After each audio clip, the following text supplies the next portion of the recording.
Hello বন্ধুরা, মম and sons blog থেকে আমি অর্ঘ্যদ্বীপের মা আবার নতুন একটা ব্লগে আজকে আসলাম, নতুন একটা ব্লগ নিয়ে। তোমরা কেমন আছো বন্ধুরা? আমি এখন একটু ভালো আছি। আর তোমার ভাবলাম যে আজকে কাকু বাড়ি আছে, তোমাদের সঙ্গে একটা ভিডিও শেয়ার করি। এখন আমি চলে এসেছি ছাদে, আর শীত তো প্রচণ্ডই পড়ে গেছে দেখো। আর ছাদে না রোদ এসছে, আর সকালবেলা ছাদে রোদ পোয়াতে খুবই ভালো লাগে, তাই না বন্ধুরা? শীতকালে ছাদে রোদ পোয়াতে খুব ভালো লাগে। সেই জন্য সকাল সকাল একটু রোদ পুইয়ে তারপর কাজকর্ম সারবো। এই ঘুম দিয়ে উঠলাম, এখনও চাও খাইনি। তোমাদের কথা মনে পড়ে গেল, ভাবলাম যে আমার বন্ধুদের সঙ্গে একটু কিছু শেয়ার করি আজকে, তার জন্য আসলাম ছাদে। আর দেখো বন্ধুরা, ছাদে কি সুন্দর রোদ্দুর এসছে। হ্যাঁ, সূর্যটাও উঠেছে কিছুক্ষণ আগে, আর সূর্যি মামা উঠেছে দেখো। আজকে একটু সূর্যি মামার মুখ দেখা যাচ্ছে, এতদিন সূর্যি মামার মুখ দেখা যাচ্ছিল না। আকাশটা কেমন ভার ভার গম মেরেছিল। আর এই দেখো বন্ধুরা, আমার গাছে নীলকণ্ঠ ফুল হয়েছে। দেখো বন্ধুরা, কত ফুল হয়েছে আমার গাছে। ফুলগুলো এখনো পর্যন্ত ফোটেনি, যত বেলা হবে ফুলগুলো ফুটবে। এখনো 20 থেকে ফুটছে। দেখো বন্ধুরা, কি সুন্দর ফুল হয়েছে আমার গাছে। অপরাজিতা ফুল। অপরাজিতা মানে কি বলো তো? মানে যে পরাজিত হয় না। হ্যাঁ, এই অপরাজিতা নামটা আমার খুব সুন্দর লাগে। অপরাজিত তার মানে তাকে সে পরাজিত হয় না। সেই জন্য আমি এই ফুল গাছটা পুঁতেছি, যে না, এই ফুল গাছটা আমার ভালো লেগেছে, আমি পুঁতেছি। আর গাছে বেশ সুন্দর ফুল হয়েছে। এই ফুলগুলো ঠাকুরকে তুলে দেবে, একটা ফুল গাছে রাখবে আর বাদ বাকি ফুলগুলো তুলে দেবে। এখনও ফুলগুলো ভালো করে ফোটেনি, কুড়ি অবস্থায় রয়েছে। যত বেলা হবে তত ফুটবে, বুঝলে বন্ধুরা? বেশ গাছে ফুল ফুটেছে। আর তোমাদের কাকু বেশি গাছপালা পুঁততে দেয় না বলে আমি আর গাছপালা পুঁতি না ছাদে। উনি বলে যে ছাদ নষ্ট হয়ে যায়, গাছ পুঁতলে ছাদ নষ্ট হয়ে যায়। আর জল ছাদ করা হয়েছে ছাদটা, তার জন্য দেখো রোদটা আবার চলেও গেল। আর আমাদের 3 তলাটা পরিষ্কার হয়েছে কিনা দেখাচ্ছি, চলো।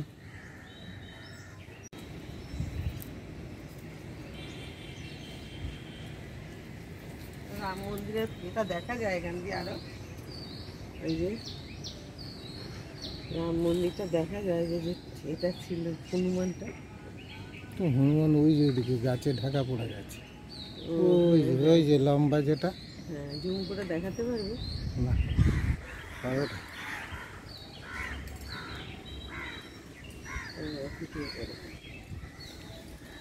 বন্ধুরা দেখো, আমি এখন 3 তলার ছাদে উঠে গেছি। এই যে ট্যাঙ্কি রয়েছে, ছাদটা আমার অনেকটাই ছোট। সেদিনকে ছেলেটা পরিষ্কার করেছে, দেখতে এসছি যে পরিষ্কার ঠিক মতন হয়েছে কি না। কেননা তোমাদের কাকু ছাড়া, অর্ঘ্যদ্বীপের বাবা ছাড়া তো আমি উঠতে ভয় পাই, যদি পড়ে পড়ে যাই, তার জন্য ভীষণ ভয় পাই উঠতে। আর এই ছাদটা আমার ভীষণ ছোট, দেখো, ছোট্ট খাট্ট। আমিও একটা ছোট্ট খাট্ট মানুষ, আমার বাড়িঘরও ছোট্টখাট্ট। হ্যাঁ, আমি যেরকম একটা ছোটোখাটো মানুষ, সামান্য নগণ্য মানুষ বলো, আমি তো আর খুব একটা বড় মানুষ না, আর বড় দলেরও মানুষ না। আমি একটা সাধারণ মানুষ, ছোটোখাটো। আমার বাড়িটাও ছোটোখাটো, আর আমার ছাদটা তো আরও ছোট। ছোটোর মধ্যে সুন্দর পরিষ্কার রাখার চেষ্টা করি। আর দেখো বন্ধুরা, ওইটা হচ্ছে আমাদের ইকো পার্কের সামনেটা। এই আমাদের বাড়ি থেকে ইকো পার্কটা দেখা যায়। ওই যে বাড়িগুলো দেখছো, একটু জুম করে দেখাও। বাড়িগুলো সব বড় বড় সব অফিস, এগুলো আমাদের 3 তলার ছাদ থেকে দেখা যায়। আর রাম মন্দির আছে না, রাম মন্দিরের ওই হনুমানটাকে আগে দেখা যেত। মাঠটা দেখা যাচ্ছে হালকা হালকা, দেখতে গাছের পাতা হয়ে গেছে। এই দিকটায় আছে, এই দিকটা, ওই দেখো সব দেখা যায়। এইখানটায় দেখা যায়, এখান দিয়ে দেখা যাচ্ছে। আসো, ওই যে দেখো বন্ধুরা, চূড়াটা দেখা যাচ্ছে। ওই যে চূড়াটা, ওটা হচ্ছে হনুমানের চূড়া। ওখানটায় রাম মন্দির আমাদের।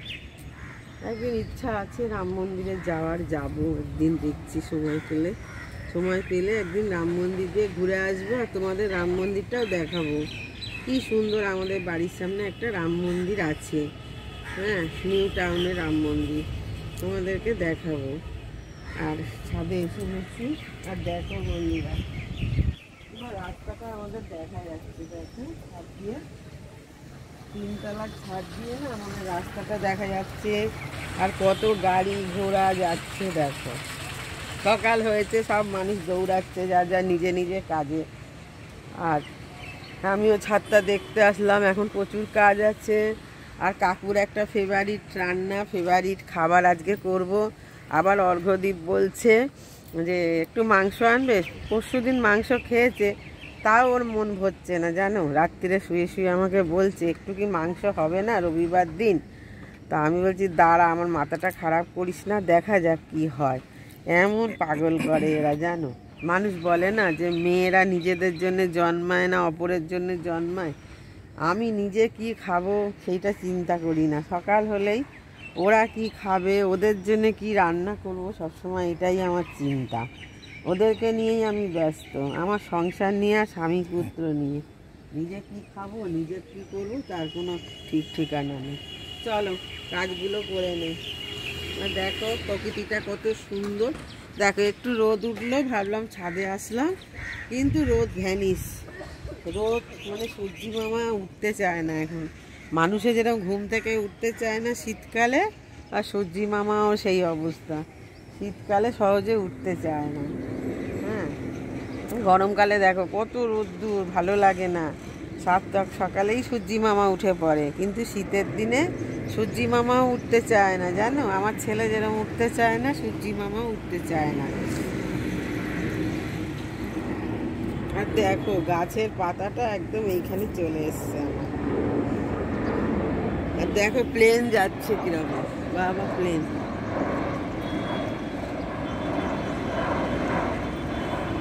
দেখো বন্ধুরা, আমরা সব সময় প্লেন দেখি, কেন বলো তো বন্ধুরা?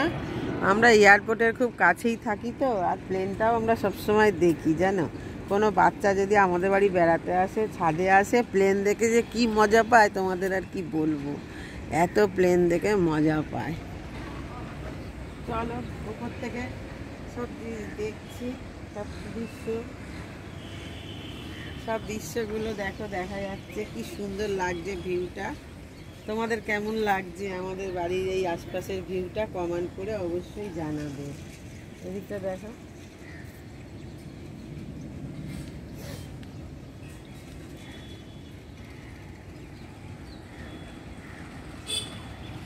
আর দেখো আমাদের তিনতলার ছাদে উঠলে কত কিছু দেখা যায়। শুধু বড় বড় বাড়ি আর গাছপালা, শুধু বড় বড় বাড়ি আর গাছপালা। দেখো বন্ধুরা, চলো বন্ধুরা কাজ করে নেই, আবার আসছি তোমাদের সাথে।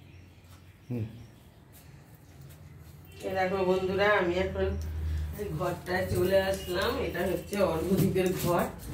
এই ঘরটা একটু পরিষ্কার করতে চলে আসলাম। দেখো কম্বল দেওয়া আছে একদম। মাঝে মাঝে অর্ঘ্যদীপ এখানটা শুয়ে থাকে, বসে থাকে, আমরাও শুয়ে থাকি ছাদে আসলে। অনেক সময় আমরা এখানটায় একটু বসি, শুই। এই যে আমাদের ঠাকুর ঘর। আর এই মাকে দেখছো না, দাঁড়াও,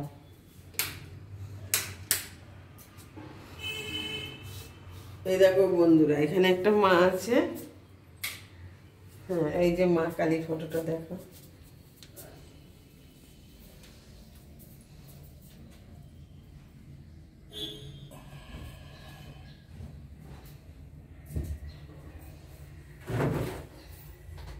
মায়ের ফটোটা বিশেষ করে দেখাও, মা কালী।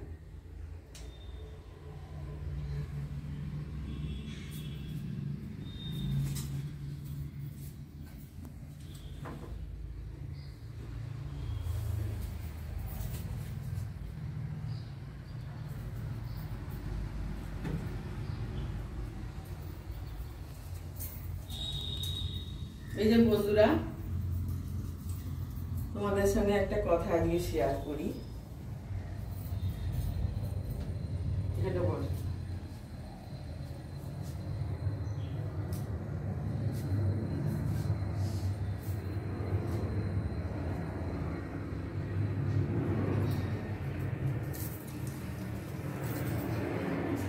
এই যে বন্ধুরা, দাঁড়াও প্লেনটা চলে যাক।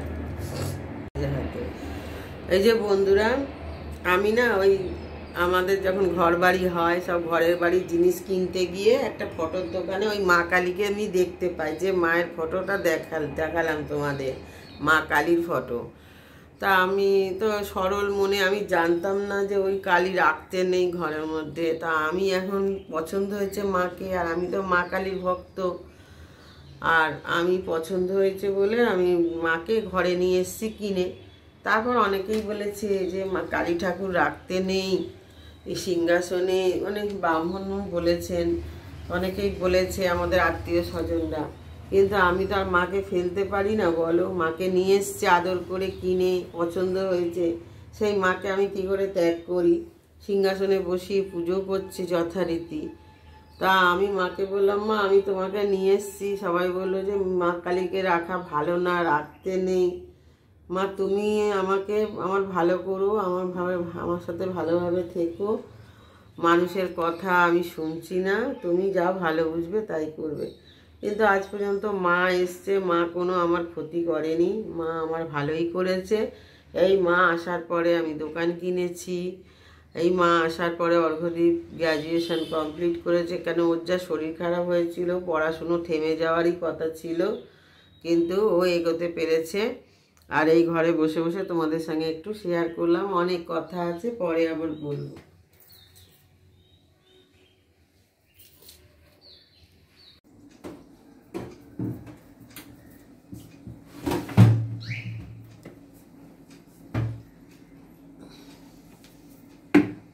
দেখো বন্ধুরা, কাকু দুটো কপি এনেছিল, আর কাকু একটু রুই মাছ দিয়ে, আর শীতকালে তোমরা অনেকেই হয়তো ভালোবাসো তোমাদের অর্ঘদীপের বাবার মতন যে একটুখানি ফুলকপি দিয়ে কোনো মাছের ঝোল খেতে, সেরকম অর্ঘদীপের বাবা রুই মাছ, কাতলা মাছ, কই মাছ ফুলকপি দিয়ে ঝোল খেতে ভালোবাসে, পাতলা ঝোল মাছের। তাই মাছ এনেও রেখেছি, ডিপ ফ্রিজে রেখে দিয়েছি।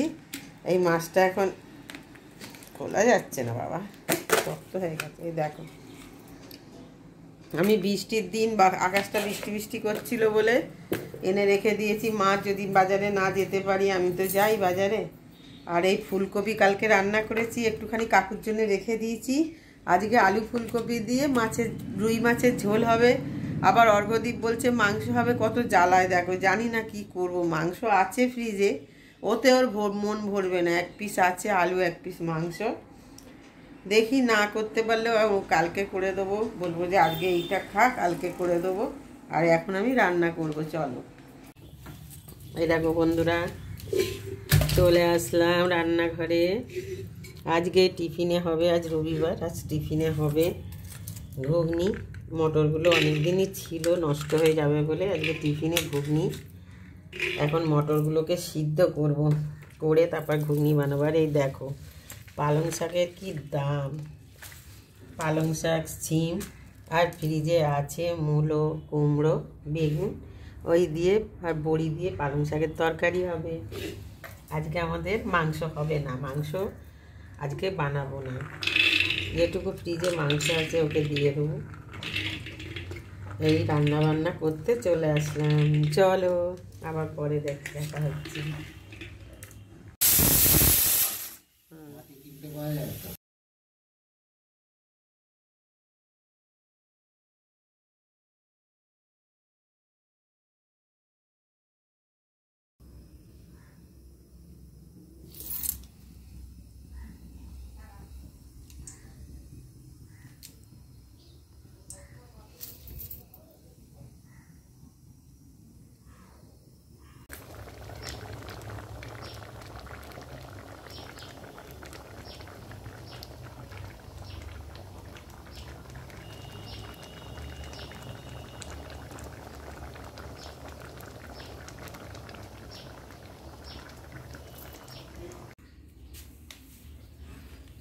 ওই যে বন্ধুরা, ঘুগনি হয়ে গেল, এখন আমি ঘুগনি খাচ্ছি,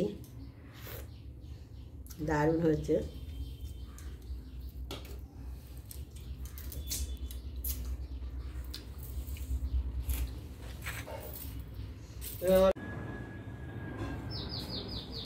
এই দেখো বন্ধুরা, এই যে বড়ি দিয়ে দিলাম, আর বড়ি দিয়ে পালং শাক খেতে খুবই ভালো লাগে, পাঁচ ফোড়নটাও দিয়ে দিলাম। আর বন্ধুরা দেখো, এই যে বড়িগুলো এখন ভেজে তুলে রাখবো।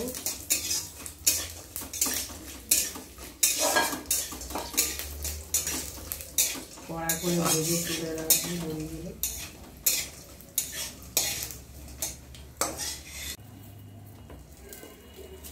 তুমি রেখে যাবে এখানে। তেল ফুরিয়ে গেছে, তেল আবার ফুটতে হবে বন্ধুরা। মাছের শেষ, তেলও শেষ। দেখো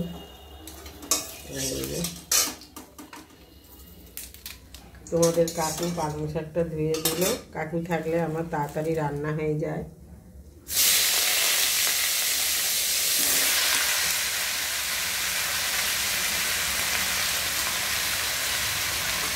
না দেখাতে হবে,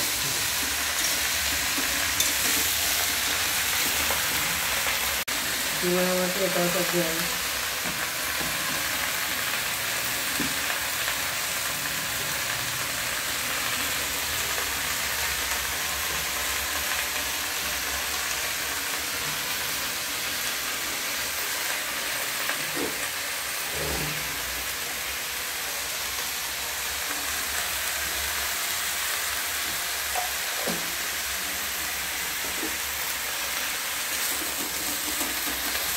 টমেটোটা কি ফেলে দিয়েছো?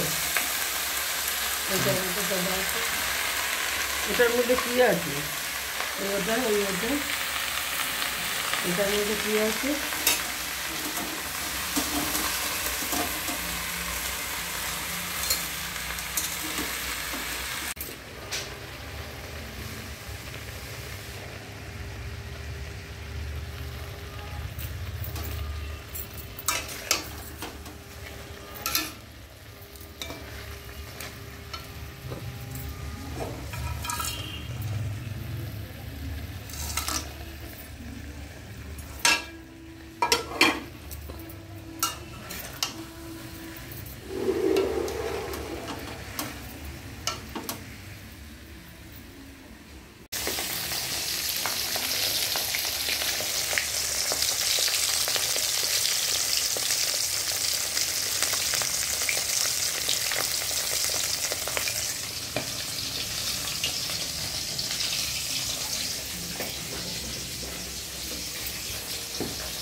ওই যে বন্ধুরা অর্ঘ্যদীপ এখন ঘুগনি খাচ্ছে, একবার দেখো।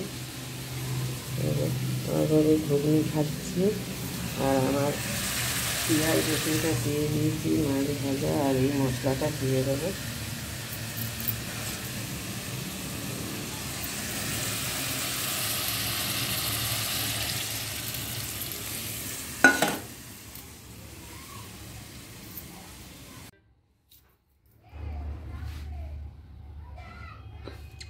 এই দেখো বন্ধুরা, হয়ে গেল আমার ঝোলটা।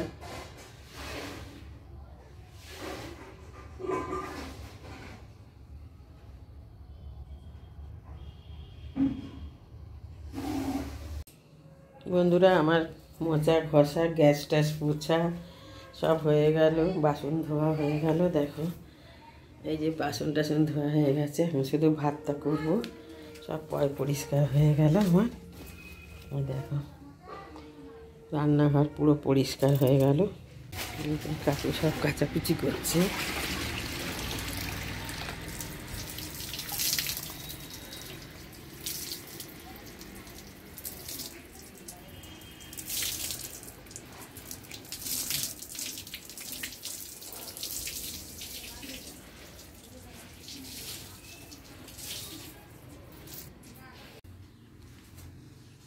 বন্ধুরা আজকে ছুটির দিন, মাংস না হয়ে দেখো ফুলকপি দিয়ে পোনা মাছের ঝোল হলো আজকে, আর পালং শাকের তরকারি, আর জলপাইয়ের চাটনি।